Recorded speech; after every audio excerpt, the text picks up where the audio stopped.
Happy Sunday, guys. Welcome again to another episode of Kid Zone Online. I'm excited to be with you guys today. Today is a special Sunday, though, and I want to shout out a little hint, see if you guys know what today is. That's right, if you guessed it, it is BGMC Sunday, and I'm excited to share with you our missionaries this week, or this month, and we're celebrating BGMC. And as we talk about BGMC, I also wanted to focus on a big part of why we celebrate BGMC or why we pay attention to it.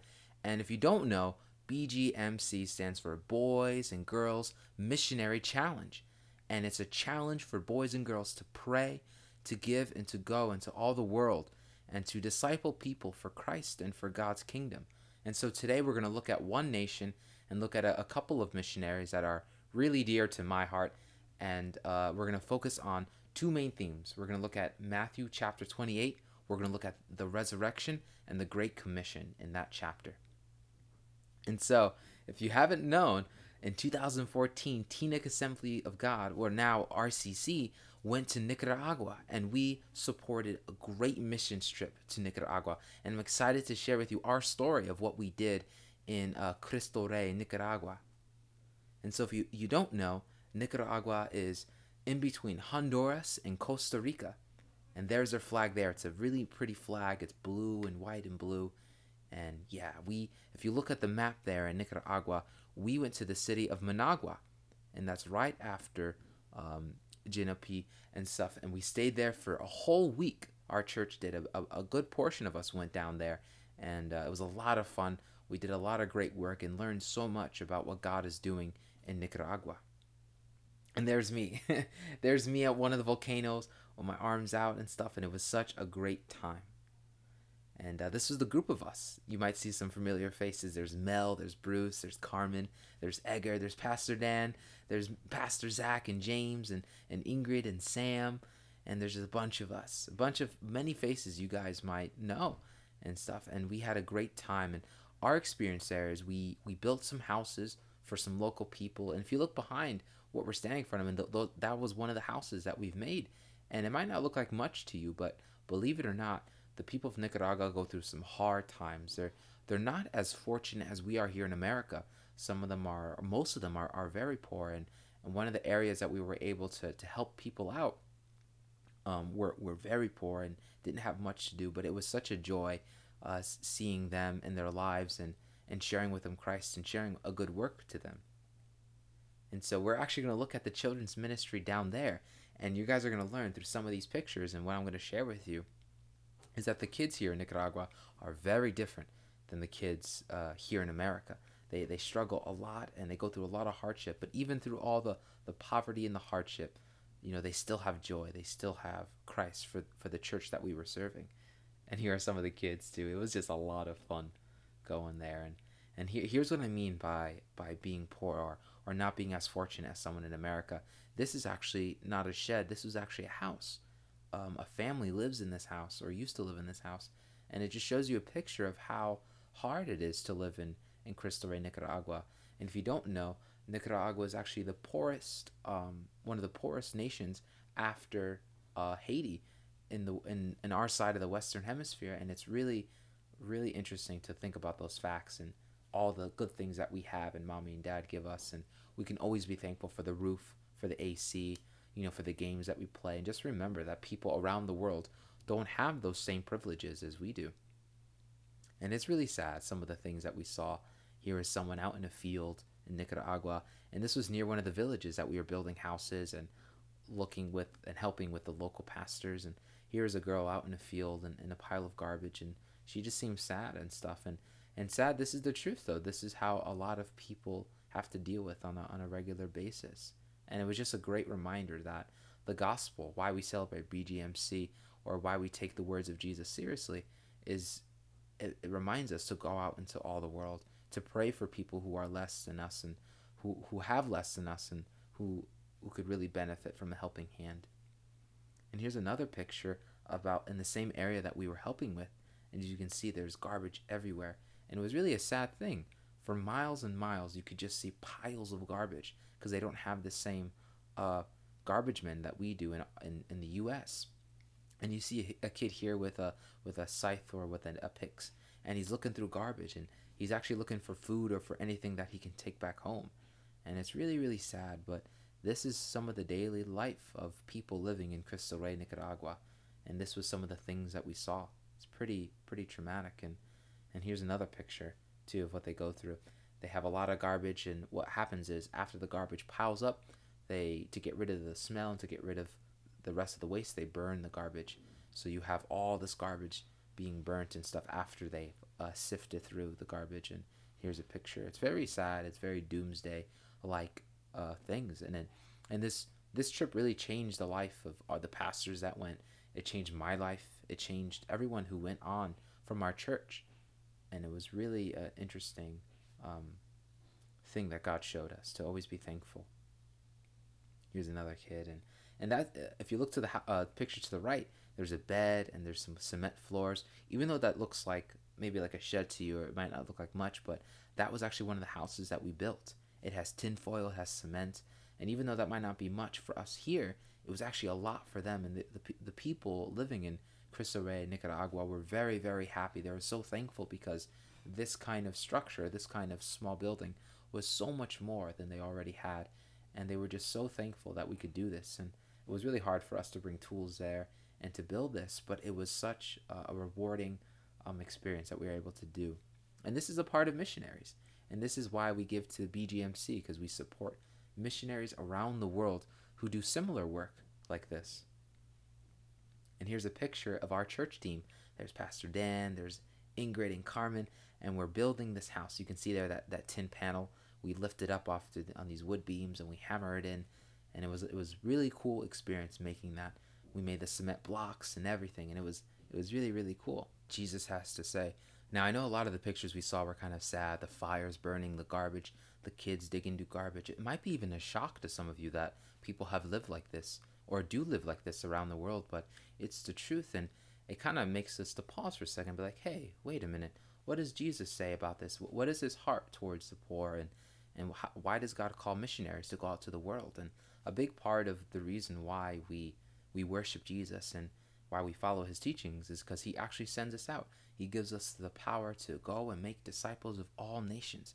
And that's really the central core of a missionary's heart, is to spread the name of Jesus, or to spread the gospel, the good news of what Jesus did for us through missions, through reaching out to people. And so we're going to look at the Great Commission, but it's not just to look at the Great Commission, but I think a key thing for us to learn even now is the resurrection.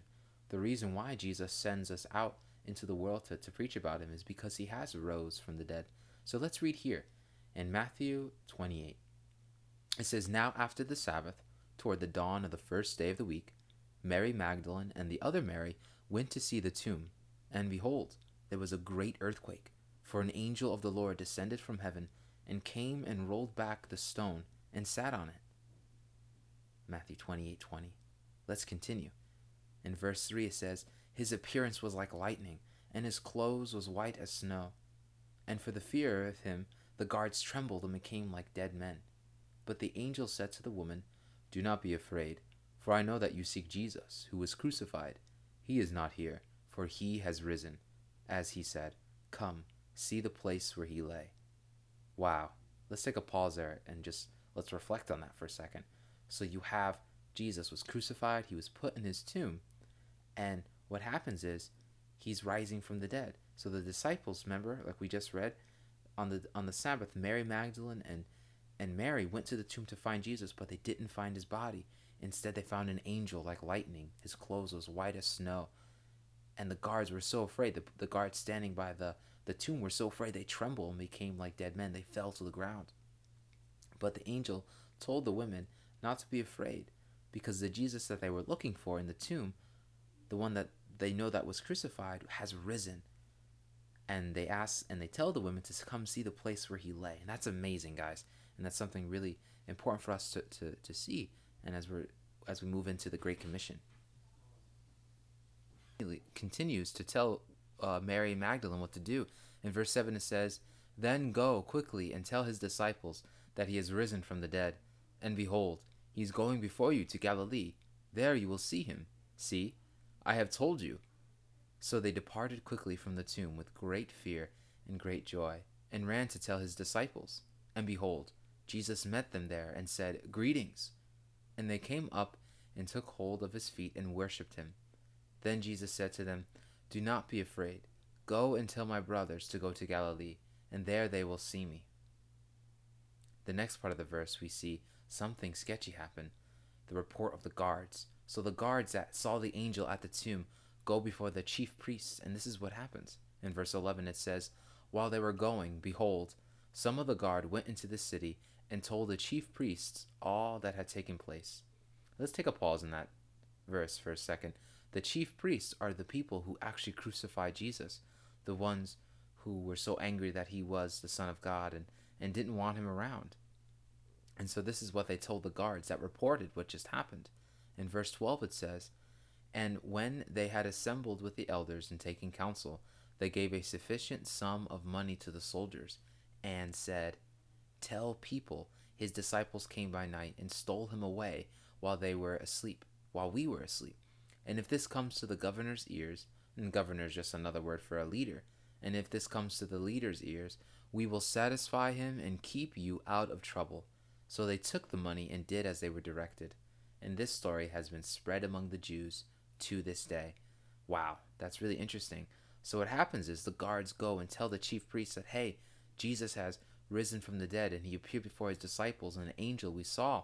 But the chief priests didn't want this to happen, so they try to cover it up. So they bribe the soldiers. And the bribe is another way of giving money to someone so they can hush or be quiet, and it's something that's secret. And they try to tell a lie. They try to tell this false story. They said, Go, tell him that his disciples came by night and that they took his body, that he really didn't rise from the dead.